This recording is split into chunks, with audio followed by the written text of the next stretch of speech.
Okay. Right. By George, we've got it. Okay. So, yay. Thank you, Mary, for just sharing the fact that really you ultimately went on Google and were looking for someone to help your gorgeous boy. And tell me what the problems were. Okay, Vision, you can tell me. Can you remember what it was, why you came to me?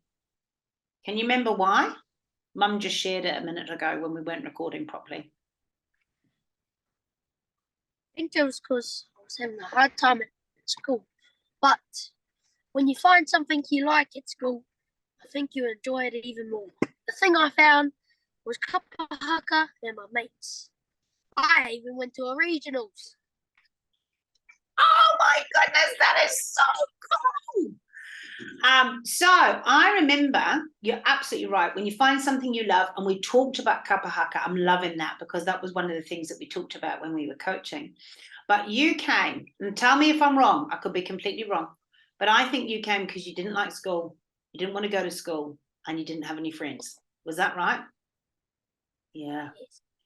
And so, and kind of school was hard. You were saying it was hard. And it was. Like we were during COVID too. And you were trying to do school at home. And then you were in school. And then you weren't. And then you were back in. And then you weren't. It was pretty tough.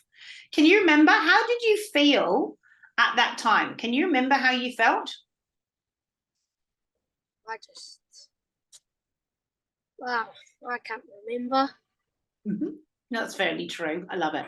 Okay, so that's where you were. Didn't like school.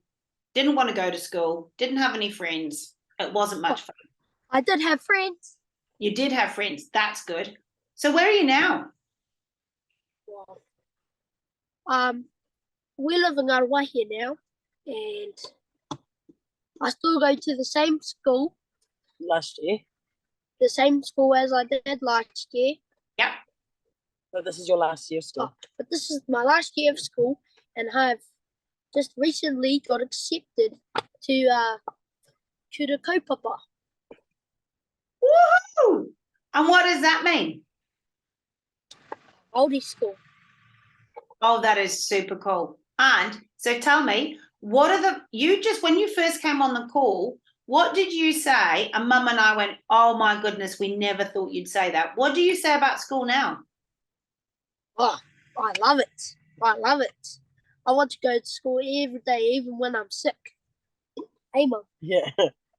Oh my word, we would never have thought those words. So what's changed? What are the things that has changed from when I coached you to now? Why do you love school? School's just gotten easier, I think. And I'm just, all the memories I create with my mates. Yeah. Awesome. You talk. Do you also remember, you talked about how you think and how you process, and so therefore it was like asking the questions of teachers, but then being able to go into a quiet space and being able to focus on that. Has that helped? Can you concentrate better in class? Yes. Oh, and you got glasses. Oh, and I got glasses. Oh, awesome. Look at that. So we've got glasses to help us see. You've been able to use your gift profile, how you think, to talk to people, and then to be able to go quietly and do the things that you need to do. You know you've got a dominant musical pillar, so sound will always distract you. You'll always be hearing. So going into a quiet place or sitting slightly aside from people and just focusing, massive. And that's why I'm guessing, do you think that's why school is now easier? Yes, I think so. I think so too. Yeah. Awesome. And anything else that you can think of? So where are you now? You're going off to get a suit or something. Tell me about that. What's that for? Oh man, that's for my formal. It happens at the end of the year for the year 8s, a special time for the year 8s. And I'm lucky enough and I got an invite.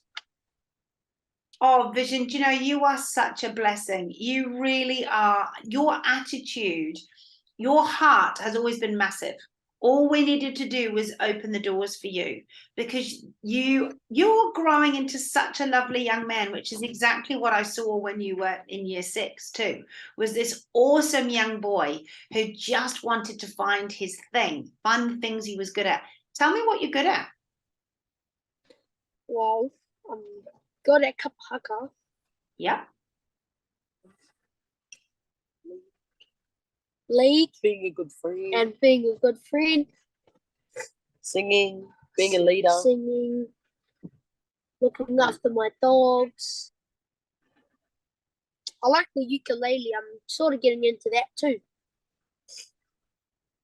Do you know, you make my heart sing. And Mum just mentioned being a leader. I remember us talking about that being on your heart, in terms of, and we could see that in you, that you are someone who loves to get involved, but also bring good, also lead people into enjoying what they're doing or whatever it is. That's so who you are. Tell me how you're leading at the moment. What are the leadership roles, or what is the leading that you've been doing at the moment?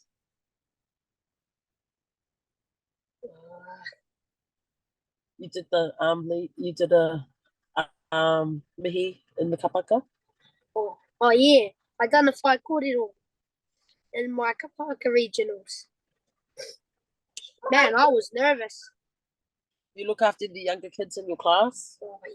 Yeah, that's leadership. I look after the younger kids in my class. Vision, you are just, it is so lovely to just catch up with you and to catch up. Mum, we need some screen on both of you or on you, because you shared something when I reached out. You said, guess what? Tell me what you're doing, because I have a sneaking suspicion that your amazing son has inspired you to actually go, you know what, I can do this too. What are you going to be doing? So when Vision was on his little journey, Yep. I'll just put the phone like this so it can be straight. Yeah, But when yeah. Vision was on his journey, I knew a lot of his him beginning his journey was from me. I had to lead the example. I had to set the bar. We'd sit there and do our 3 things we're grateful for, and that would set our day, to not let our emotions take over what we're feeling, to get through a situation that we were maybe feeling. If our morning had started off bad, we had to come back down and try and get back to a positive side on what that feeling was. What I've learned from Vision is him going on his journey in Māori, like wanting to learn more with te reo, and then it's making me want to start my journey. So we did have one thing I do have to say with Vision is he's really, he doesn't give up. No. He doesn't. So he really wanted a part in the kapa haka performance, and he kept telling me about it every day. I want to lead. And when we went to dress rehearsal, he got up and he was saying something right at the end of the kapa haka thing, and he got that part because I think he wanted it so bad that he asked for it. Yeah. Like he went and asked the teacher if he could have a part, and they gave it to him. And that's what I've noticed with him, is if he puts his mind to it, and he even if he's uncomfortable and he goes and asks, he usually will get it. And we had a little bit of a challenge. So with Vision and his journey through school, he was in mainstream, and then he went into the Māori unit. Then he went into the Māori unit at Peach Grove, and I noticed the big change in him, just the way that they had did their schooling. And so he wanted to go to a fully emerged school. We went to the interview and he didn't get in, but he didn't put that on him. He said he's just going to keep trying, and he got into another school that will work him up to, like, that was his goal, and he's doing the little steps that he needs to do to get to where he wants to be. And the little steps of him navigating through it by himself is what I'm really proud of, that he's figured that out and what he needs to do to get to the end. Do you know there's lots of gold nuggets in that? One is that he has found his zone of genius and his field of favor. He knows what he's good at, he knows what he wants to do, and he's driven to do that. And he's always had that in him. That's what's so beautiful. It almost brings me, like, I'm quite, whoo, it's so cool, because I saw that in that lovely young man, and I knew that kapahaka and the way that he's made, the way that you're, it's quite powerful. Your programming, you are Maori, as the way that you learn is through singing, is through hearing, is through doing, is through pictures, is through mana. It's through your heart. And it doesn't surprise me at all that being in a different system where it's all about sitting down and writing and other stuff would be challenging for you, because that's not how you learn. You learn by doing, you feeling things, by being active, by embracing, by singing, by dancing, by feeling it. It's so powerful. The spirit in you is so powerful. So I'm super grateful that you have carved your path. You've said, actually, I'm going to set my goal. I'm going to lead in the kapahaka. No, I'm going to set my goal. I'm going to go to a fully immersive school. I am so proud of both of you. But I think, isn't Mum going back to school next year? Aren't you going to go and do something different next year? I really, really wanted to. Oh. I just I haven't put that goal. I haven't focused on it 100% to achieve that at the moment. Okay. So off the record, I know we're coaching, but we're not really coaching, like we're recording, but we're not really. We'll just cut this bit out. You know what? I'm going to be doing a group version of what I did with Vision to guide people through. And in fact, what's coming out of February's conference is how to use your faith, your family, and your finance. So how to raise finance, how to be wealthy in this season and carve your own path. Now, I've got a couple of people that I'm working with at the moment. They're studying nursing full time, and we're launching their business at the same time so that they can be fruitful and prosperous so they can have money coming in while they are learning.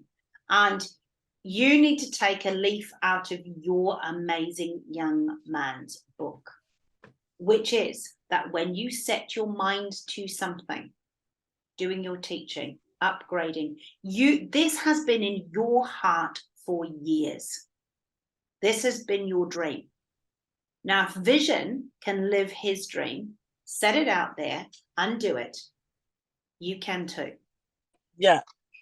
So you can either use his notes and go through the course, because the notes are all there. It's got his words in there, but you put your words in. You just use it and put your words in and set where you want to be in the future. Because we did a couple of sessions together. So we did those hard ones together. So we did that anyway. And then obviously we focused on Vision and not you. And then we went from there. So if you want to come in, because it's a lesser price to come in as a group, but the advantage is that you get 2 calls a week. You get one where it's the coaching, the training, and the other one is Q&As and being with others, like-minded people who are there, get their wisdom and insight as well. So it's like a double portion of awesomeness. So part of me interviewing you guys was being able to show, because this is what it's going to lead to, is what's happening next year. Yeah. So, but I want to encourage you. And Vision, don't you let her get away with this. She absolutely has to say, right, this is what I'm going to do. And then we're going to get God to make a way for her. Because he totally, just as he's made a way for you. When you were sat in that seat at the beginning of year 6, going, or early in year 6, when it was all COVID and you were in and out of school, and it was like, oh my goodness, and half my friends aren't here because they're not essential workers, and this is, like, it was tough, and concentrating and not concentrating, and it was just really tough.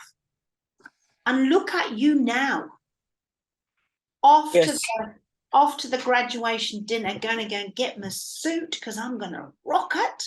Mister, I'm leading the kapahaka and I'm going to the school that I have chosen to go to, and they have chosen me to go there. Amazing. Just don't lose your English. Yeah, he's really good. He's done really well. So, Mum, now he's off to high school and he's going to become the young man he was always born to be. It's your turn.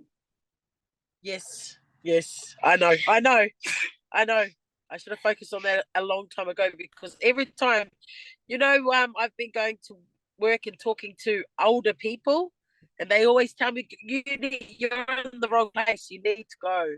You're in the, look at me like being older, like don't waste that time. Go and do what you want to do. Like, and when I hear that from them who's lived the life, a full life, lived the life, it's like they're saying that for a reason. And they say that, Mary, because you are beautiful.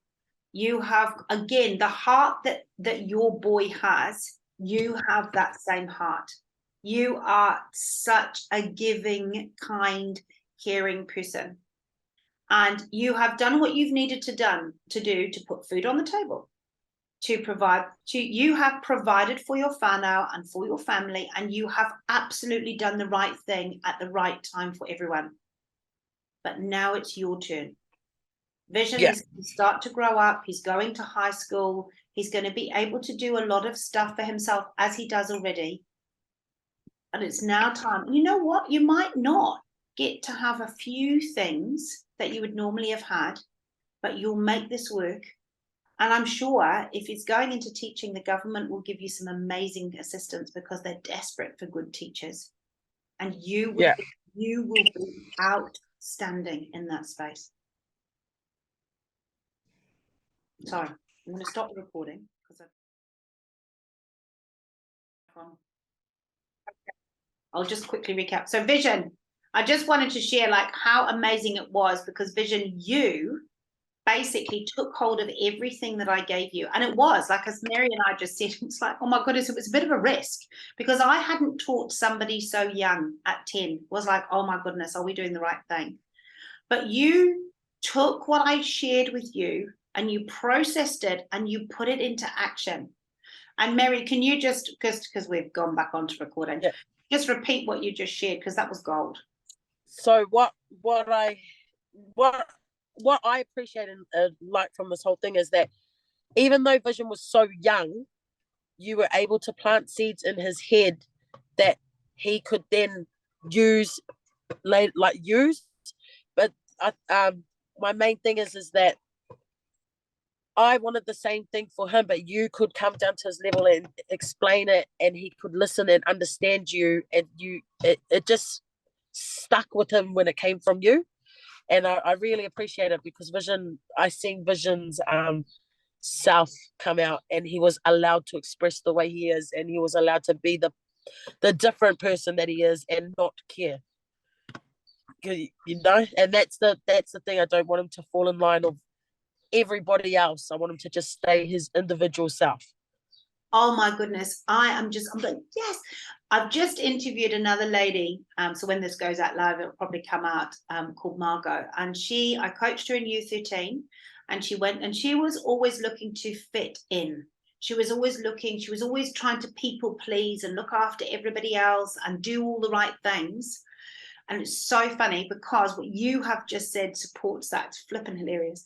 When you carve your own path, which is exactly what you're doing, Vision, you're like, right, I'm setting my goal for this. I'm going to go for it. I'm going to set my goal.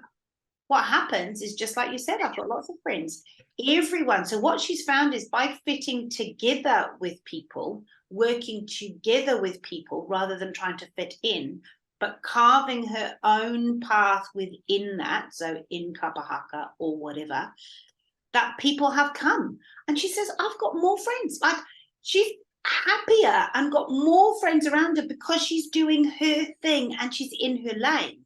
And then she hangs out with other people who are in their lanes doing their thing. And it's like, oh my goodness, how cool is that? It is. It is. Cool. It's good to see. It's good to see. Yeah. And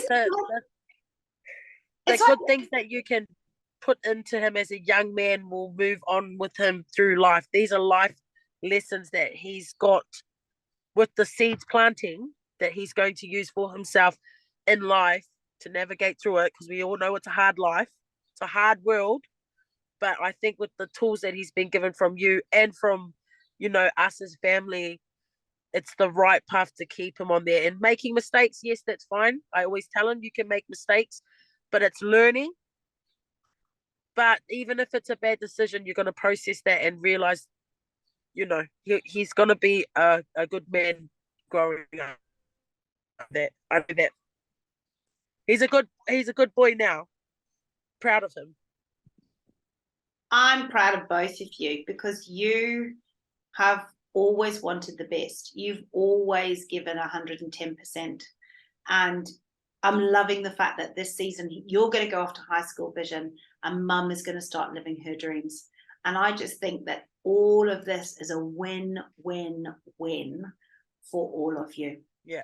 So thank you, Sally. Thank you for your work and time. I appreciate it. Appreciate it. And thank you. Go and have fun getting your suit. Go and have fun at your graduation and really just enjoy it. And please keep in touch because you are amazing and I love you. Awesome. Love you too, Sally. He asked his stepdad and said, can I come and work for a couple of hours and just so I can save my money? And he goes, yeah, you can come and clean the site. So some days on the weekends, he'll come clean the site. And he got paid $10 an hour to sweep the floor and that, but he saved all his money trying to get to that goal that he had put to get that $1,000 that he wanted for the year. But he didn't hit it, but that's not what we care about. He did save his money. Do you know what I love is he told me that he wanted to save money. So I put, for those of you who don't know, I put $10 in a card when I sent his graduation card to him, his certificate, and I stuck $10 in there so he could start his money box that he'd started. And look at that. So what you got out of that was tenfold. So it started with $10, but you actually made $100 out of it. So you actually, and if you hadn't even put that goal out there, if you hadn't even done that, you wouldn't have even got there. And I love how you said, right, I'm going to take this and I'm going to grow it. And that is what you're going to do. You're going to take what you've got and who you are and what's in your hand, and you will continue to grow it. So yes. Yes. You guys are amazing. Thank you, Sally. I better Sally. get to the bank before it closes. Yeah. God bless. Love you. God bless. Love you. Bye.